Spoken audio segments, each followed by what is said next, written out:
Well, at the start of the season, Aaron, our podcasting friend here, said every time Watford play in red shorts, they go on and have a good season. Now, by goodness, he isn't wrong so far. Welcome to our Hornets Walk and welcome to table-topping Watford Reviews. Let's go.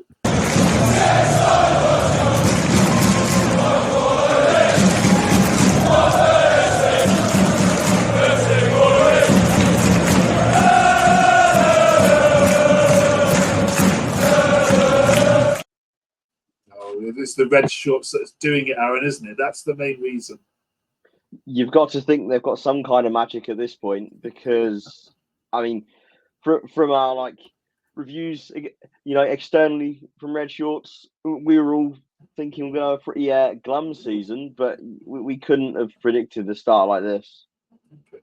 Welcome to our Hornets Walk. We've got Aaron and Rio back with us to look back, of course, against about the Derby results. We're also going to be talking about transfer deadline day coming up, and also we're previewing the next game as the Hornets travel to Sheffield to take on a recently relegated Sheffield United side. We're also talking about Wesley Hoyt and, of course, Esprilla as well. We'll get into that in a second. But, Rio, you must have enjoyed that game against Derby. However, when they scored first, did you have any sort of doubts it was going to be one of them days?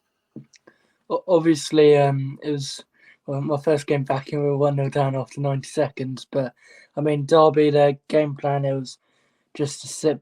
They were happy with a point at the end of the day. It was just to sit behind the ball. I knew we'd dominate the ball. We'd have chances in the end. Because of how good we've been so far this season, I always had faith we could come back, and no better way to do it than that bio goal. Yeah, Aaron, this is a Watford side that don't know when they're beaten, do they? And also nice to see that you're not rushing your attacks as well. This is a more patient Watford side that can go down both flanks and score as well. What we're learning about. What impressed you the most? Yeah, I think it was just sort of like you say that the mentality's changed. Trust me, the Watford teams of old, we were so used to going sort of 1-2-0 up and throwing leads away, or going down early and having sort of loads of the game and not being able to break teams down. Whereas it's just since sort of Cleverley's come in, we haven't seen any of that. Yeah, like I say, the utilisation of the flanks is something we do really well now, and it's like you say that we can keep the ball and we're not rushing and we're not sort of getting frustrated with ourselves. It was all quite, although they were 1-0 down pretty early, it was heads don't drop, and we were able to sustain pressure that ultimately Derby just could not keep up with for the whole game.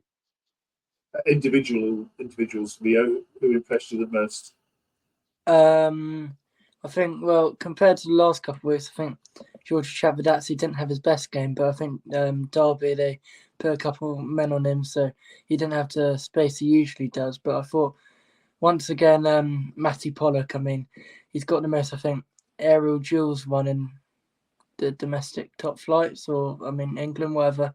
But I think it was also the bench. The bench played a part because I didn't feel LaRouche had his best game. Sema down the wing with his link-up play, very good. And Quadro Bar as well, his directness. He was the catalyst for the second goal, which fell to Sissoko.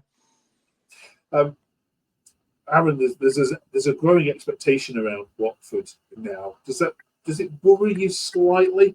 I mean, fans talking about, we should beat Sheffield United, or look to beat them, and shouldn't be happy with the draw now. But I mean, should we just tamper down our expectations just a little bit? This was a team that is light on numbers, short on cash, and everyone was predicted to go down. So let's enjoy it. But are we right just to temper the expectations? Yeah, no, I would agree. I think the next run of 8 games, I'm not sure many other teams have a harder one. So I think we'll see in these 8 games where we really are. It's been an excellent start, and you can't discredit anyone in the team for that. It's been as good as you can really want it to be. But we're now going to be playing some of the teams that, before the season started, we thought we wouldn't be battling anywhere near in the league. So if we come out of this in anywhere close to sort of the vein of form we're playing in now, then we can sort of look at sort of moving the goalposts on where we think our season should end up. Okay. Let's have a look at some of the tapes then, shall we? Social media following your most recent win.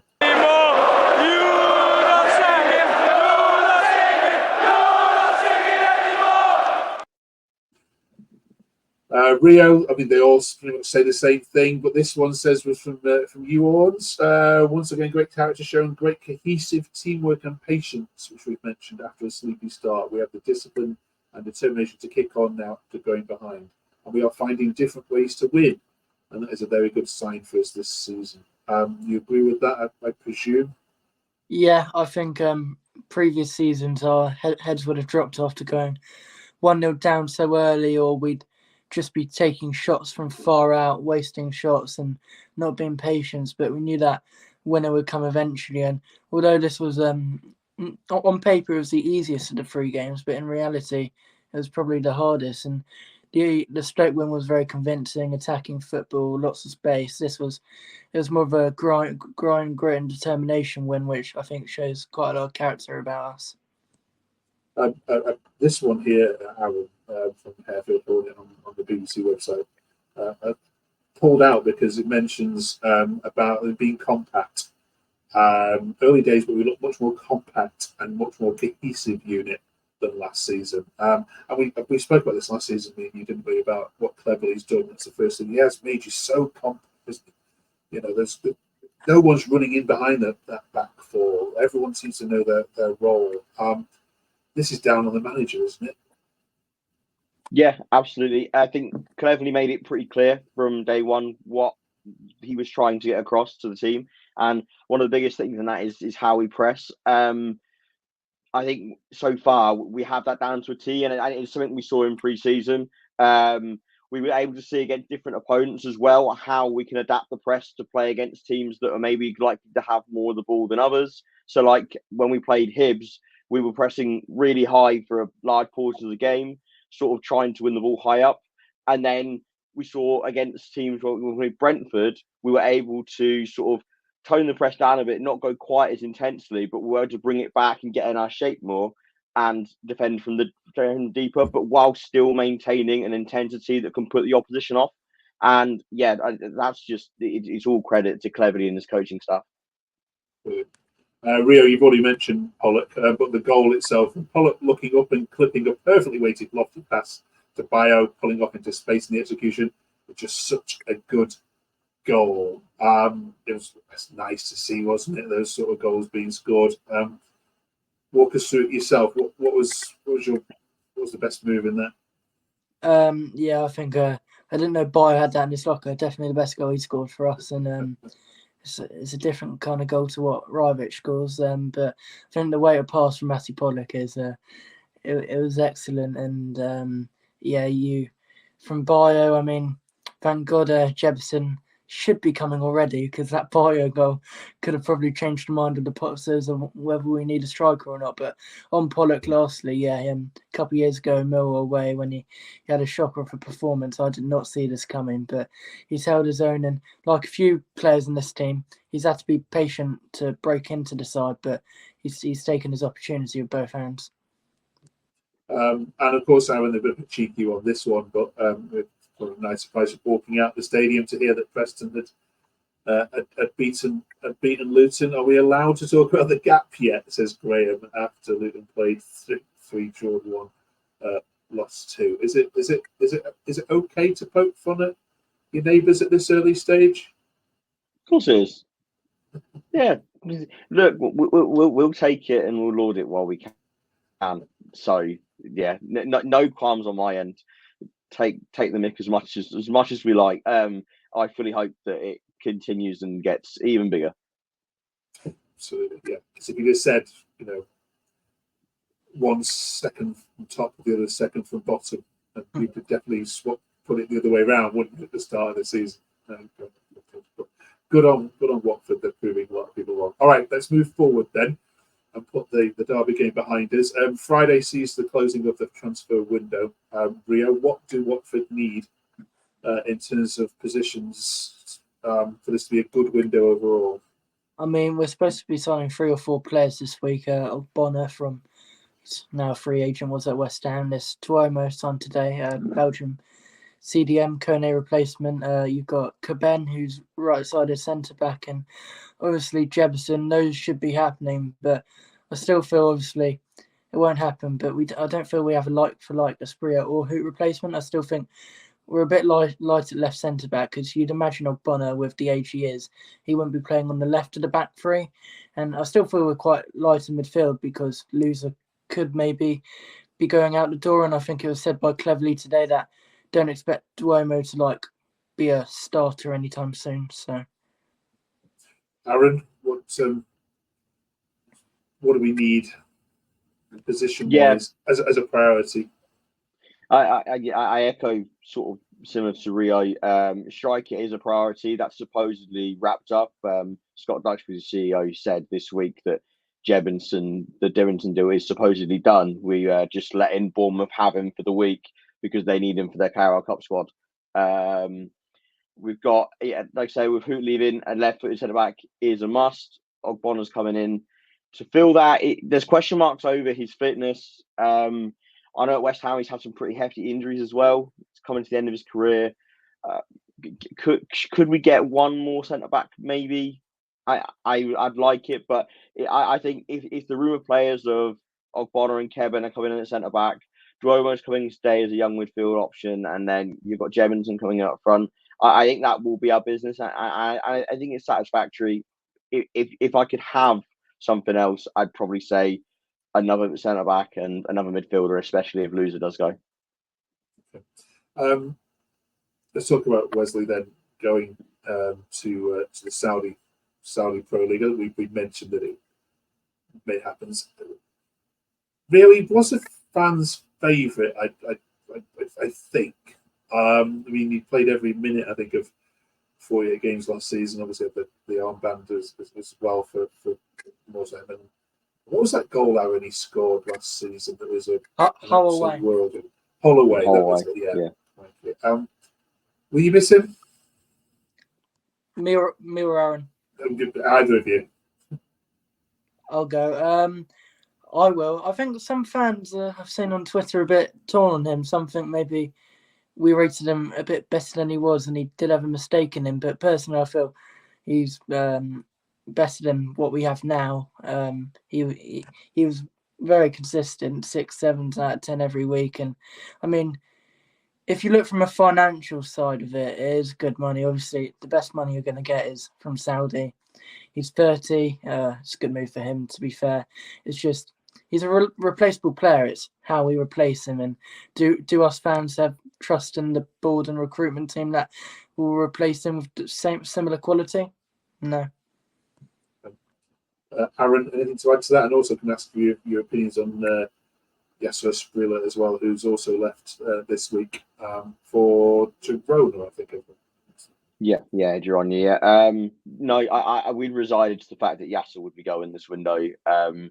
Cleverly did some interviews just before the season started, saying that it would the reason he wasn't playing. Obviously, he had the extended break from the Copa America, but it was established that he wasn't going to be part of the plans because they were looking to sell now. It was right for the player. It was right for the club. Yeah, absolutely no complaints there. Who's going to? It's a bit of a kick in the teeth, but like Rio says, I don't think Wesley Hoot is irreplaceable. I think he was obviously very vital to whatever we did do last season. But at the end of the day, he's an older player. You've got to sort of sell when your capability to sell is high. Maybe if we waited another season, probably wouldn't have got anything for him. So it's about then using that money to sort of replace that position so it doesn't become a problem. Whether they've done that with Ogbonna, we'll see. Okay. All right, then. We'll see what happens then.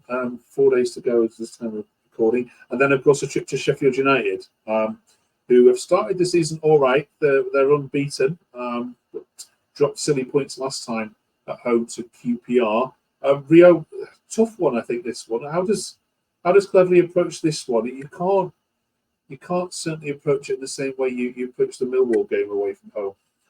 No, I mean, maybe not Millwall as such, but in the last 3 games we've been probably dominant with the ball. But here, obviously, Sheffield United with those previous Prem quality players, and they've added to their side with the likes of O'Hare, Kiefer Moore, Gilchrist, I think, has joined. A few others to the side. They should be up there this season, and obviously Bramwell Plain isn't an easy place to go. And with the signings, obviously Cleverly said he did want them in earlier, but now they're in there, probably not embedded enough in time to play or start, at least for us. So it'll be similar side, and I'd say obviously I'd want a point or a win, but a good performance could be like an insight to where we could be this season. But I want us to be competitive, at least. Yeah, it's on telly as well Sunday, so I'll be getting to watch Watford for the full game. I've watched the first couple of bits and pieces. So yeah, don't let us down. We want an entertaining one. However, Aaron, this fixture doesn't have many goals in it. Usually, it's always ended 1-0 to the home side. What would you'll take a draw now, wouldn't you, Aaron? Even despite your good start. Yeah, no, agreed. It's sort of one of the fixtures at the start of the season that, especially with the expectations we had, it's sort of almost a free hit. If you go there and you get something, you're like, great. And if you don't, they're expected to be up there anyway, especially with the window they've had. I think before they sort of had their window, I was skeptical about whether they would push to go straight back up. But I think they've had probably the best window of any of the teams in the league.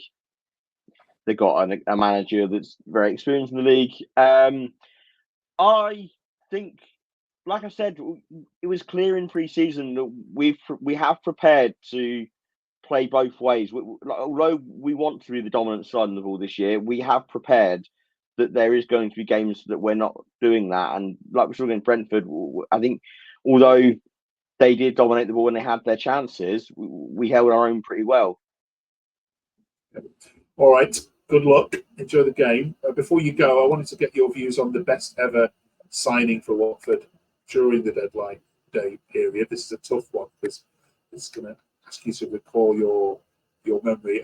While they're doing that, in the comments below, who's the best player? Or even let's go worst players. You can put some. I'm sure you've had some stinkers as well that have signed on deadline day. Any of you? Does anyone spring to mind for you, Aaron? You're nodding. I believe Ismail Assar was signed on deadline day. So, I mean, definitely in my memory, that's the one that sticks out. Record signing, ended up scoring some pretty iconic goals for the club. Decent servant all round. Was Cleverly a deadline day signing when he came back? Quite possibly. Sure, he could have. Sure, I remember him being not far off it. Rio, any to add to that? I mean, to be fair, we're a team who we obviously want to sign players on deadline day, but we're usually the quietest of the lot. But I'd have to say Sarr is the only deadline day signing of recent years I can remember, and obviously scored those couple goals against Liverpool, and we wouldn't have gone up without him. Best player in the league at that time, so yeah, it has to be Sarr.